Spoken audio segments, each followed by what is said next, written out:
président sénégalais a fait un petit voyage à Accra pour aller discuter avec son homologue ghanéen et beaucoup d'autres personnes sur des sujets très importants. Et je voudrais que cette complicité diplomatique, si je peux l'appeler ainsi, puisse se traduire sur le plan des relations économiques et commerciales, car je sais que nous pouvons faire beaucoup plus.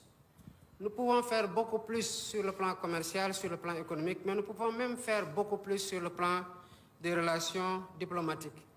Et nous devons inspirer d'autres pays dans la sous-région, en Afrique et dans le monde, et les encourager à emprunter cette voie qui, de mon point de vue, est la seule voie salutaire. Sur le plan commercial, il y a un potentiel qu'il faut exploiter. Et les chambres consulaires de nos deux pays ont une responsabilité. Mais d'ores et déjà, je voudrais, Monsieur le Président, demander à ce qu'on puisse mettre en place la commission mixte ou la réactiver tout au moins. Je sais qu'elle ne s'est pas réunie ou elle ne s'est jamais réunie. Et je sais qu'on peut partager énormément de choses et d'échanges à travers la réactivation de cette commission-là. Un président très actif déjà depuis qu'il est au pouvoir, et à peine quelques temps, a fait quelques voyages, a discuté, a élaboré certaines histoires, a promu le pardon entre le peuple sénégalais. Aujourd'hui, à Accra pour discuter avec son homologue sur la situation du Niger, du Burkina Faso et du Mali. Le président Bassirou Diomaye Faye était à Accra où il a été reçu par Nana Akufo-Addo. Le chef de l'État sénégalais a prôné une médiation pour retenir les pays qui veulent quitter la CEDEAO. Donc c'est important pour lui de retenir les pays qui veulent quitter la CEDEAO. Évidemment, ici on parle du Niger, du Burkina Faso et du Mali. Le président Faye a indiqué également que sur le plan de la sécurité, certains pays sont menacés par des trafics illicites de drogue et des cybercriminalités. On a parlé récemment sur un lot de drogue, beaucoup d'argent en tout cas, en valeur, a été arrêté au Sénégal. Généralement, ça vient de l'Amérique du Sud,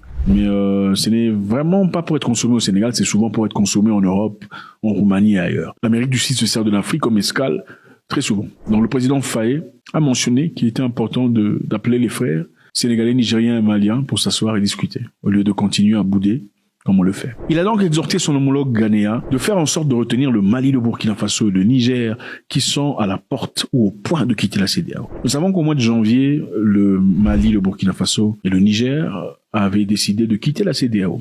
Et évidemment, d'après les règlements intérieurs, apparemment, il faudrait donner un avertissement, un préavis d'1 an avant de le faire effectivement. Mais c'est déjà fait. Ils ont dit, puisque la CEDEAO n'avait pas respecté les engagements de la CEDEAO à l'égard de ces pays, c'est-à-dire, puisque la CEDEAO avait bloqué le Mali, le Niger et le Burkina Faso, de pouvoir commercer, échanger, mettant ainsi en danger beaucoup d'humains, puisqu'à un certain moment, on avait même refusé l'entrée des médicaments, même si on a dit qu'il n'y avait pas refus, mais on avait refusé l'entrée des médicaments, surtout au Mali. Beaucoup de gens ont traversé des moments très difficiles quand on a fermé la frontière. On a fait ça, c'était pour un but, c'était pas contre le gouvernement. Le but était simple, on voulait faire souffrir les populations maliennes à l'époque.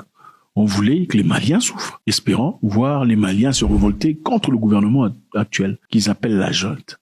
Donc, après avoir fait ça, ces 3 pays ont dit, nous décidons de ne plus faire partie de la CEDEAO. Parce que la CEDEAO est censée être une organisation fraternelle, n'est-ce pas? Ok, vous faites un groupe des voisins ou des amis ou des gens de la même tribu, vous êtes censé être bien pour vous aider et tout ça. Et bizarrement, apparemment, au lieu de vous aider mutuellement, vous vous empiétez les pieds, vous vous rendez la vie difficile, ça devient compliqué, vous empêchez que le courant arrive chez moi, vous coupez mon câble et tout le bazar. Finalement, est-ce que ça en vaut la peine ou pas? Ça n'en vaut plus la peine. Donc, si vous pouvez me mettre en danger, et vous êtes prétendument mon frère, parce que je décide de nettoyer ma maison, et je voudrais écarter un voisin ou écarter un étranger qui vient à peine chez moi. Toi, tu es censé être mon voisin. C'est-à-dire que tu n'es pas mon frère. Alors, ces 3 pays ont décidé de quitter la CEDEAO. Le Mali, le Burkina Faso et le Niger ont-ils le droit de dire, écoutez, nous, on ne veut pas, puisqu'on remarque que vous soutenez plus l'étranger apparemment, vous êtes parti en Europe pour aller demander des munitions et des armes pour attaquer le Niger. Pouvons-nous dire, on ne veut plus de vous, puisqu'apparemment, vous êtes un traître, si vous pouvez aller chercher quelqu'un d'extérieur pour venir m'attaquer moi, pour vous aider.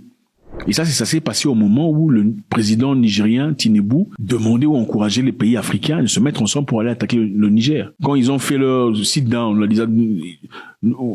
a déjà une date, on a déjà un moment. C'est à vous de vous en souvenez. Ouais. Et juste après, le Burkina Faso et le Mali ont dit si vous attaquez le Niger, vous serez en train de déclarer la guerre à tout le monde. En tout cas, à nous. Donc, je pense que c'est simple. Si une personne à qui vous faites confiance, apparemment, est en train de se léguer avec ceux qui sont censés être vos ennemis, vous faites quoi? Vous l'embrassez? C'est très compliqué. Alors, Monsieur Faye, dans sa sagesse, jeune homme beau, intelligent, demande au président ghanéen, qui pourrait être son grand-père, écoutez, je pense qu'il est temps de s'asseoir et discuter avec les frères et trouver une solution à l'amiable. Okay? Parce que ça n'a aucun sens. Il a exhorté le président ghanéen et ses autres homologues à faire en sorte de retenir le Mali, le Burkina Faso et le Niger, qui sont sur le point de quitter la CEDEAO. Ils ont déjà quitté la CEDEAO. Il faut qu'on trouve le moyen de leur parler, dit le président du Sénégal. Je sais que si nous discutons, nous trouverons des solutions pour le ramener à la maison, parce qu'ils ont besoin de nous et nous avons besoin d'eux, a insisté le président Faye. Il est manifestement évident que l'Afrique, ici, je parle bien du CEDEAO, hein, CEDEAO, des Africains, tout ça là, on a besoin du Mali, du Burkina Faso, le Niger. Ce qui est évident, on a vu ce qui s'est passé entre le Bénin et le Niger. Ok? Le Bénin a réagi par rapport au Niger. Le président béninois a réagi. Pourtant, le président béninois, c'est lui qui avait fermé la frontière au départ. C'est devenu compliqué pour nos frères béninois, qui n'ont absolument rien à voir dans toute cette histoire. Parce que les frères béninois, beaucoup parmi eux vont au Niger, beaucoup de Nigériens vont au Bénin. Ils font des échanges, comme dans beaucoup de pays limitrophes. Maintenant, quand vous bloquez la frontière, ça devient compliqué pour les populations.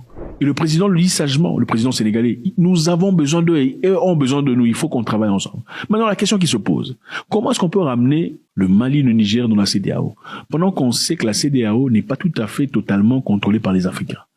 Oui, beaucoup reçoivent de l'argent, des aides, des soutiens, de subventions venant de pays étrangers, venant de l'Union européenne. Vous pensez vraiment que le Mali, le Niger, le Burkina Faso, après avoir bataillé, combattu pendant tous ces mois, après avoir été assez forts pour résister à tout ce qui s'est passé, se remettront très facilement, aussi facilement dans la CEDEAO, sans qu'il y ait des amendements, des changements? Je pense qu'il doit devoir avoir des changements. En tout cas, sur le plan constitution, papier, élaboration, mission, application, il doit y avoir des changements. Sinon, ça serait très compliqué. Ce qui était évident est ceci. La CEDEAO a bloqué la porte à ces trois pays parce qu'ils ont voulu une liberté évidente. Pourquoi cette liberté évidente? Je vous rappelle dans l'histoire, dans l'an 1885, les Européens se sont mis à Berlin pour aller discuter sur comment ils vont aller piller l'Afrique. Pourquoi ils se sont mis à Berlin? Ils se sont mis à Berlin parce qu'ils ne voulaient pas se battre en Afrique entre eux. Parce que leur objectif, c'était, allons en Afrique, nous allons voler, nous allons piller. Mais il serait important qu'on ne se batte pas entre nous. Pourquoi? Parce que les Européens se sont battus entre eux depuis des siècles. Ils ne voulaient donc pas recommencer les batailles, les guerres qu'ils ont vécues en Europe. La raison pour laquelle ils ont eu cette réunion, c'était pour discuter entre eux et éviter d'avoir de guerre entre eux. C'est la raison pour laquelle ils se sont assis à Berlin. Et après ça, chacun a pris sa partie. Et comme vous le savez, la Côte d'Ivoire, le Cameroun, le Gabon et tout le bazar, le Sénégal ont été pris et contrôlés par les Français, pendant les autres parties de l'Afrique par les Anglais et le reste. Finalement, l'indépendance dans les années 60 a poussé à ce que les pays se libèrent, les Européens rentrent chez eux. Mais ça a été très difficile pour les Français parce que ce n'est pas évident de rentrer chez soi quand on a été habitué à prendre du lait et du miel chez autrui. Bref, le président Faye est-il dans la bonne voie? Est-ce la politique qu'il faut? Le dialogue, la discussion, parler, discuter. Est-ce qu'il y aurait un moyen de revenir à la maison, comme il le dit, le Mali, le Burkina Faso, le Niger, les trois pays qui ont déjà fait beaucoup d'efforts pour se libérer en ce moment-ci? Est-ce qu'ils vont rentrer là-bas? Faites-moi savoir ce que vous en pensez et quels sont les intérêts pour rentrer. Pourquoi il faut rentrer dans la CEDEAO? C'est ça la question. Quels sont les intérêts pour ces trois pays de rentrer dans la CEDEAO s'ils peuvent faire leur fédération à eux et avancer? God bless.